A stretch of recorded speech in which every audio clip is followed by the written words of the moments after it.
So now we're going to get down to the final thing, which is kind of opposite the way I wrote it in my book, but we're going to get down to the hunger pain. Because with my system, I'm hungry a little bit almost all the time. And there are times I am really hungry. But you know what? It's easy to go a couple, 3, 4, 5 hours. And, and then like at night, I don't eat after 9 o'clock at night. And then I don't eat again until 8:30 the next morning. That window doesn't bother me so much because I'm sleeping. But I'm sleeping part of it. I usually go to bed about 11. So, I have my last snack at 9 o'clock. And then I don't eat anything else until, 8:30 the next morning. So, there is hunger in there. And one of the things that really helped me with the idea of the hunger is watching the TV show Alone. Because on the TV show Alone, if you've watched my other videos, or if you watch the show, 10 participants, they get dropped off out in the wilderness, usually in a really cold place, and they don't bring food with them. And they have to, kill animals so that they can eat. All of them that have been successful. I don't think I've found anybody that scavenged and been successful, or I'm trying to think of the other word they use for it.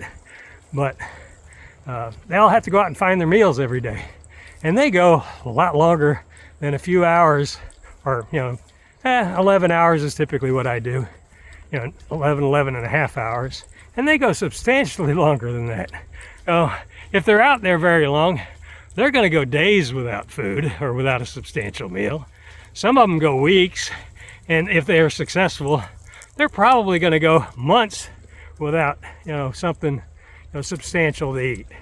And when I look at that, it's kind of encouraging to me, because if they can do all that, I can go a few hours and be hungry, to reach the goal that that I really want to reach, which is to maintain my weight at this point. I'm working on coming down a little bit. I came up a little bit this month because we had several birthdays in a row, and with the birthdays, I just call that an extra cheat day, and we had 2 of them in a week, so I guess you can imagine how that went.